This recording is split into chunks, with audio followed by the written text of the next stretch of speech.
በቅርቡ የጠቅላይ ሚኒስትሩ የማህበራዊ ጉዳይ አማካሪ የሆኑት ዳንኤል ክብረት በሰጡት መግለጫ በውጭ የሚኖሩ ኢትዮጵያውያን በሀገራቸው ጉዳይ እንደማያገባቸውና የቀብር ቦታም እንደማያገኙ ነግረውናል። ለመሆኑ በምን የስልጣን እርከን ነው አንድ ዲያቆን የብዙ ዜጎችን የዜግነት ድርሻና የቀብር ቦታ የሚወስነው? ኢትዮጵያ አደጋ ውስጥ ስትወድቅ እንኳን ከአብራኳ የወጣ ልጆቿ ይቅርና በሩቅ ሆነው የተስፋ ሀገራችን ናት የሚሉት ጥቁር አሜሪካውያን ዶክተሮች፣ ጠበቆች፣ መሐንዲሶች ኢትዮጵያ በጣሊያን ስትወረር ለኢትዮጵያ ለመዋጋት መመዝገባቸውንና በአሜሪካ መንግስት በመከልከላቸው በዚህም ውሳኔ ተቆጥተው በአሜሪካን ሀገር የሚገኙ የጣሊያን መደብሮችን፣ ምግብ ቤቶችን በማቃጠል ተቃውሟቸውን እንዳሳዩ አንብበው ይሆን? ጣሊያን ኢትዮጵያን ስትወር በሕይወት ቆሜ ይህን አላይም ብሎ ወደ ኢትዮጵያ የዘመተውን ጥቁር አሜሪካዊ ፓይለት የጃን ሮቢንሰንን ታሪክ ታውቁት ይሆን? ለካ የእናንተ ኢትዮጵያ ገና 8 ዓመቷ ነው። እኚህ የጠቅላይ ሚኒስትሩ አማካሪ አንባቢ ነኝ ስለሚሉ ጊዜ ካላቸው አልሃንድሮ ዴል ባዮ የተባለ የኩባ ተወላጅ ለኢትዮጵያ ለመዋጋት በመርከብ ተጉዞ ወደ ኢትዮጵያ መምጣቱን ሰምተው ይሆን? እስቲ ቀይ አንበሳ የሚለውን መጽሐፍ ያንብቡ። ለአቢሲኒያ ሕይወቴን እሰጣታለሁ እንጂ አልሸጣትም ማለቱን ያውቁ ይሆን?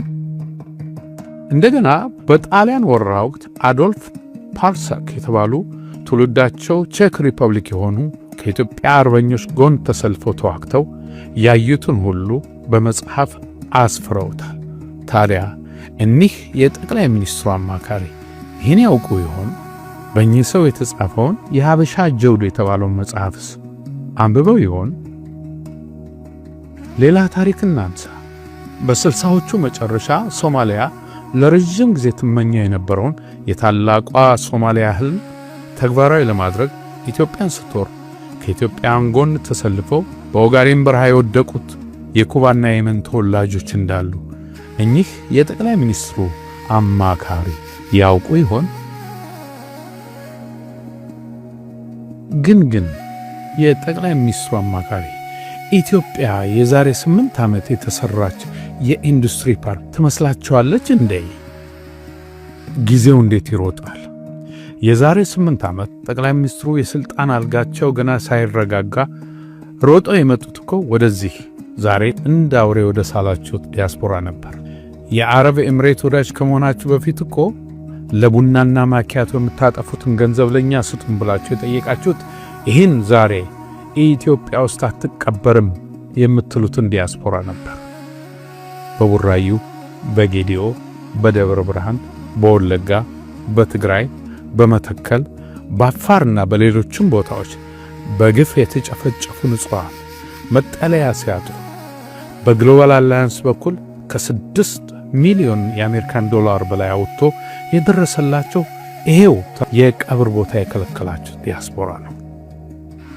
ዲያስፖራው እኮ ሀገር ስትወረር በዲፕሎማሲ፣ ህዝብ አገዛዝ ሲታፈን በተቃውሞ፣ ወገን ሲቸገር በገንዘቡ ሲወጣና ሲወርድ፣ ለአባይ ግድብ ቦንድ በመግዛት፣ ለጣና እምቦጭ ገንዘብ በመላክ፣ ለኮቪድ የሕክምና መሳሪያ በመስጠት የተሳተፈ ነው። ለመሆኑ በዚህ ሁሉ ጊዜ የጠቅላይ ሚኒስትሩ አማካሪ የት ነበሩ? The coalition calls itself the United Front of Ethiopian Federalists and Confederalists Forces.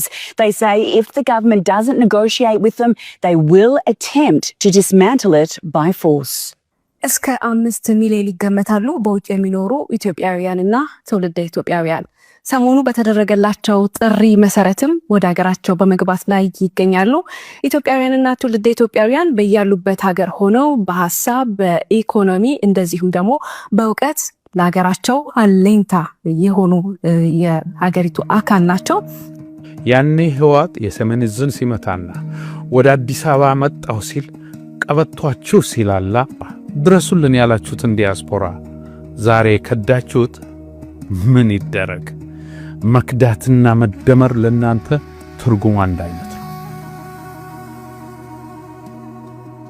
የጠቅላይ ሚኒስትሩን አማካሪ አንድ ጥያቄን ጠየቀ። ለመሆኑ በመቃብር ጽዳትና ውበት ከሆነ እኮ ለመቀበርም ለጽዳትም ያለንበት ሀገር ይበልጣል። ኢትዮጵያ የምንቀበረው የተፈጠርንባት መሬት ስለሆነች ብቻ ሳይሆን እትብታችንም መቃብራችንም የሚሆነው በዚቹ በምንወዳት ኢትዮጵያ ውስጥ ስለሆነ ነው። ግን እስኪ አማካሪውን እንጠይቅና ውጭ ያሉ ኢትዮጵያውያን ሲሞቱ ሀገር ውስጥ እንዳይቀበሩ የሚለው በሕገ መንግሥቱ በየትኛው አንቀጽ ላይ ነው የሚገኘው? የሆነ ሰውንና ኢትዮጵያ ረዘም ላለ ጊዜ ከተለያዩ ወራሪዎች ጋር ተዋግታለች። ብዙ የጠላት ወታደሮችም ማለትም የጣሊያን፣ የሶማሌ፣ የሱዳን፣ የአልሻባብ ወታደሮች በኢትዮጵያ መሬት ተቀብረዋል። ታዲያ አስከሬናቸው ወደ የሀገሮቻቸው ይመለሳል ወይስ የዲያቆኑ አዋጅ እኛን ኢትዮጵያን ብቻ ነው የከለከለው? የጠቅላይ ሚኒስትሩ አማካሪ እናንተ ወደ ሥልጣን ሳትመጡ ኢትዮጵያን ከነ ክብሯ ጠብቀው ያቆዩት ኢትዮጵያን በዛሬዋ ኢትዮጵያ የተለየ መቀበሪያ ቦታ አዘጋጅታችሁላችኋል ወይ? ከደርግ ግድያ አምልጠው በሱዳን በሶማሌ እያቋረጡ የወጡ ግን በለጋ ዕድሜያቸው ሀገራቸውን ያገለግሉ ኢትዮጵያውያንስ አዋጃችሁ ይመለከታቸዋል? በቀበሮ ጉድጓድ ውስጥ እየኖሩ ልጆቻቸውን ሳያዩ ለዘመናት ከራሴ በፊት ለኢትዮጵያ እናቴ እያሉ ሀገራቸውን የጠበቁ ነገር ግን በወያኔ እኩይ አዋጅ በግፍ ተበትነው ታስረው ሲፈቱ ግን ሀገር ጥለው የተሰደዱትን የኢትዮጵያ ወታደሮች ይህች የ8 ዓመቷ ኢትዮጵያና አዲሱ አዋጅ ይመለከታቸዋል? ይሄ እኮ ከዕለት ጉርሱ እየቀነሰ ቤተሰቡን ያቆመ ዲያስፖራ በሌላ በኩል ለሀገሩ እስከ 6 ቢሊዮን የአሜሪካን ዶላር በየዓመቱ ገቢ እንደሚያድርግ የብሔራዊ ባንካችሁ አልነገራችሁም?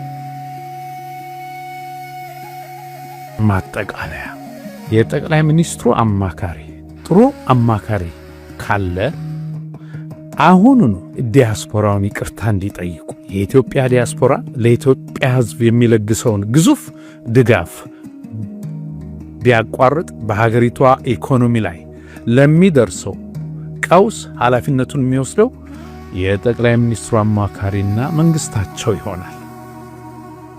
የዲያስፖራው አቅምና ችሎታ ምን እንደሚመስል በተግባር ወደፊት ታዩታላችሁ።